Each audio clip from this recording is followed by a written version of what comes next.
ഹരിതം TV ചാനലിലേക്ക് എല്ലാ പ്രേക്ഷകർക്കും സ്വാഗതം. ഇന്ന് വിചിന്തനം ചെയ്യുന്നത് ശനിയുടെ വക്രസ്ഥിതിയെക്കുറിച്ചാണ്. ശനി ഗ്രഹം വക്രത്തിൽ സഞ്ചരിക്കുന്നു. ഇപ്പോൾ മീനം രാശിയിൽ സ്ഥിതി ചെയ്യുന്ന ശനി ഗ്രഹം 2026 ജൂലൈ മാസം 27-ാം തീയതി മുതൽ ഡിസംബർ മാസം 11-ാം തീയതി വരെയുള്ള ദീർഘ സമയങ്ങൾ ആണ് അങ്ങനെ വക്രത്തിൽ സഞ്ചരിക്കുന്നത്. വക്രത്തിൽ സഞ്ചരിക്കുന്ന ഏത് ഗ്രഹമായാലും അത് നല്ല ഫലത്തെ തരും എന്നാണ് പ്രമാണം. അങ്ങനെയുള്ള പ്രഥമമായ പ്രമാണങ്ങളെ അടിസ്ഥാനപ്പെടുത്തി നോക്കുമ്പോൾ മീനം രാശിയിൽ സഞ്ചരിക്കുന്ന ഈ ശനിഗ്രഹം അത് മകരം രാശിക്കാരായിരിക്കുന്ന ഉത്രാടം, തിരുവോണം, അവിട്ടം നക്ഷത്രക്കാരുടെ ഫലമാണ് ഇന്ന് വിചിന്തനം ചെയ്തത്.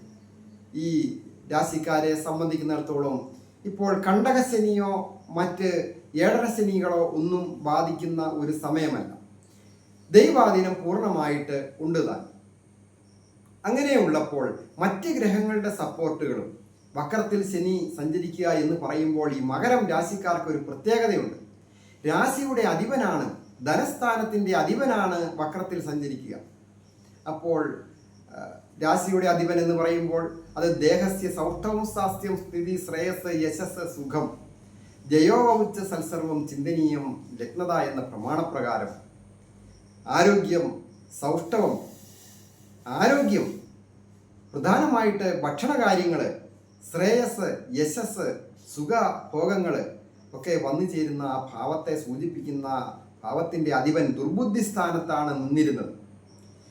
എങ്കിലും ധൈര്യത്തെയും വീര്യത്തെയും ഒക്കെ സൂചിപ്പിക്കുന്ന ആ മൂന്നാം ഭാവത്തിൽ സഞ്ചരിക്കുമ്പോൾ പല വിധത്തിലും ഒരു ധൈര്യക്കുറവ്, പ്രവർത്തിക്കുവാനുള്ള ഒരു പ്രവർത്തന ക്ഷമതക്കുറവ്, അങ്ങനെയുള്ള പല കാര്യങ്ങളും ഉള്ള ഒരു സമയമായിരുന്നു ഈ ശനിയെ കൊണ്ട് ബാധിക്കുന്നത്.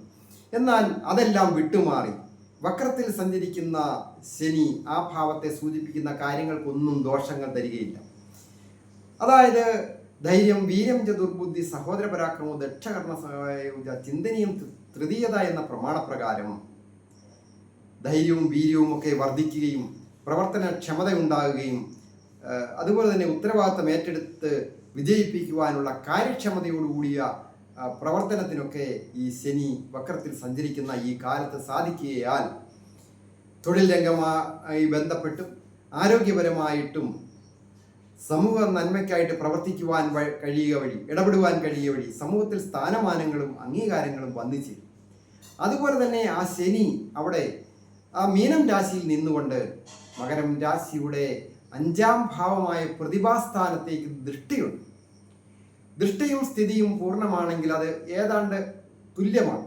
അപ്പോൾ പ്രതിഭാസ്ഥാനമാണല്ലോ പ്രജ്ഞാ, പ്രതിഭ, മേധ, വിവേകശക്തി, പുരാതനം, പുണ്യം, മന്ത്ര, മാതൃ, ചിന്തനീയം, പഞ്ചമപാത എന്ന് പറയുന്ന പ്രമാണപ്രകാരം ഏതെങ്കിലും തരത്തിൽ ആത്മീയ കാര്യങ്ങളിൽ നിന്നൊക്കെ അകന്ന് പോയ സന്ദർഭങ്ങൾ ഉണ്ടാകാം.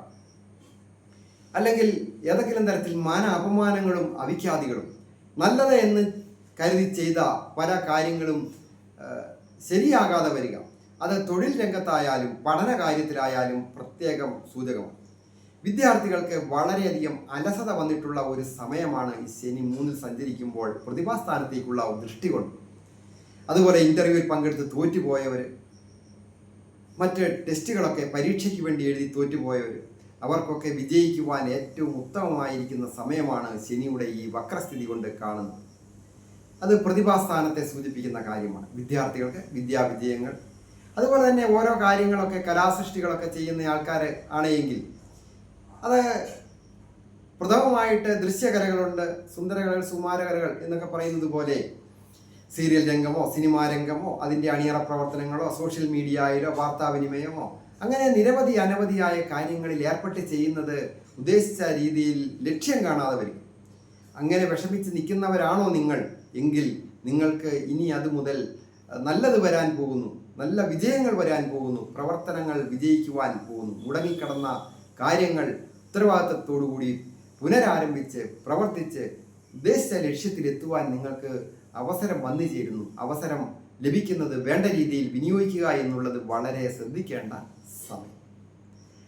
മറ്റൊരു പ്രധാന ഭാവമാണ് ഈ മകരം രാശിയെ സംബന്ധിക്കുന്നിടത്തോളം ഒൻപതാം ഭാവം എന്ന് പറയുമ്പോൾ ഏറ്റവും വലിയ ഭാഗ്യഭാവമാണ്. ആ ഭാവത്തിലേക്ക് ശനി ദൃഷ്ടിയാണ്, പൂർണ്ണ ദൃഷ്ടി. അപ്പോൾ ഭാഗ്യങ്ങൾക്ക് ഭയങ്കര തടസ്സം വരും, താമസം വരും. ഭാഗ്യങ്ങൾ വന്നു ചേരേണ്ട ഭാഗ്യങ്ങൾ വരുന്നില്ല. ഒരു ഇൻ്റർവ്യൂ പങ്കെടുത്ത് പാസ്സായി, ടെസ്റ്റുകൾ എഴുതി പാസ്സായി, ഒരു ഇൻ്റർവ്യൂ ഒക്കെ പാസ്സായിട്ട് ഒരു അപ്പോയിൻമെൻ്റ് ഓർഡർ വരുന്നില്ല.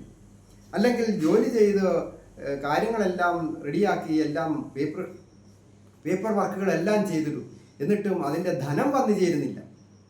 അങ്ങനെ ഉദ്ദേശിച്ച കാര്യങ്ങൾ, ഒരു ഭൂമി അന്വേഷിക്കുന്നവർക്ക് എങ്ങനെയും കടം മേടിച്ചിട്ടോ ഉള്ള ധനവും ഒക്കെ വെച്ചുകൊണ്ടായാലും ഒരു ഭൂമി വാങ്ങണമെന്ന് ആഗ്രഹിക്കുന്നവർക്ക്, വാഹനം വാങ്ങണമെന്ന് ആഗ്രഹിക്കുന്നവർക്കൊന്നും സാധിക്കാതെ വരും. മനസ്സിനിണങ്ങിയ രീതിയിൽ സാധിക്കാതെ വന്നാൽ ഒക്കുകയില്ലല്ലോ. വിവാഹ കാര്യമായാലും ഒക്കെ അതിന് തടസ്സങ്ങളുണ്ടാകുക. അങ്ങനെ ഭാഗ്യത്തിന് തടസ്സങ്ങൾ ഉണ്ടായിട്ടുണ്ടെങ്കിൽ ഈ ശനിയുടെ വക്രസ്ഥിതി ചെയ്യുന്ന ഈ കാലം നിങ്ങൾക്ക് ഭാഗ്യങ്ങൾ വന്ന് നടപ്പിൽ വരുന്ന സന്തോഷത്തോടുകൂടി ജീവിക്കുവാൻ ഭാഗ്യമുള്ള ഒരു നല്ല ഒരു സമയമാണ്. മറ്റ് ഒരു പ്രധാന ഭാവം എന്ന് പറയുന്നത് 12ാം ഭാവമാണ്. അതായത് മകരം രാശിയുടെ 12ാം ഭാവമായ ധനു രാശിയിലേക്ക് ഇപ്പോൾ മീനത്തിൽ നിൽക്കുന്ന ശനിക്ക് പൂർണ്ണ ദൃഷ്ടിയുള്ളതിനാൽ 12 എന്ന് പറയുമ്പോൾ ശോകം പാവം വ്യഞ്ചവദനം നിരയം പാവുമ്പോൾ സ്ഥാനഭ്രംശം വൈകല്യം, അങ്ങനെ പലതരത്തിലും ഏതെങ്കിലും തരത്തിൽ സ്ഥാനഭ്രംശമോ വൈകല്യമോ, അതുപോലെ തന്നെ ഉദ്ദേശിച്ച രീതിയിൽ വിദേശത്ത് പോകണമെന്ന് ആഗ്രഹിക്കുന്നവർക്ക് തടസ്സം. വിദേശം എന്ന് പറയുമ്പോൾ സപ്തസാഗരങ്ങൾ കടന്നു പോകണമെന്നില്ല, തൊട്ടടുത്ത അയൽ രാജ്യങ്ങളിലോട്ടോ, അതുമല്ല എങ്കിൽ സ്വന്തം നാട് വിട്ട് വിദ്യാവിജയത്തിനോ തൊഴിൽ കാര്യത്തിനോ പോകുവാൻ തടസ്സമുണ്ട് എങ്കിൽ ആ തടസ്സങ്ങളൊക്കെ മാറി സന്തോഷകരമായിട്ട് നിങ്ങൾക്ക് ജീവിക്കുവാൻ, ആ ജോലിയിൽ പ്രവേശിക്കുവാൻ, വിദ്യയിൽ പ്രവേശിക്കുവാൻ ഈ വക്രസ്ഥിതി ഉള്ള കാലത്ത് പേപ്പറുകളൊക്കെ ശരിയായി പോകുവാൻ സാധിക്കും. അത് ഏതെങ്കിലും തരത്തിൽ ശത്രുക്കളോ മറ്റേതെങ്കിലും തരത്തിലുള്ള ദോഷങ്ങൾ, കുടുംബപരമായ ദോഷങ്ങളൊക്കെ ഉണ്ടെങ്കിൽ, ശനിദോഷങ്ങൾ ഉണ്ടെങ്കിൽ, അത് ജാതകാലൊക്കെയുള്ള ദോഷങ്ങളാണെങ്കിൽ പോലും ഈ വക്രസ്ഥിതി ഉള്ള സമയത്ത് അത് സാധിക്കുന്നതിനുള്ള എല്ലാ ഭാഗ്യവുമുണ്ട്. അതിന് ഏറ്റവും പ്രധാനമായിട്ട് ചെയ്യേണ്ട കാര്യം ഗണപതി ഭഗവാനെ പ്രാർത്ഥിക്കുക, ഗണപതി ഹോമം വഴിപാടുകൾ ചെയ്യുക, ശാസ്താവിനെ പ്രാർത്ഥിക്കുക, ശാസ്താവിന് യഥാശക്തി വഴിപാടുകൾ ചെയ്യുക.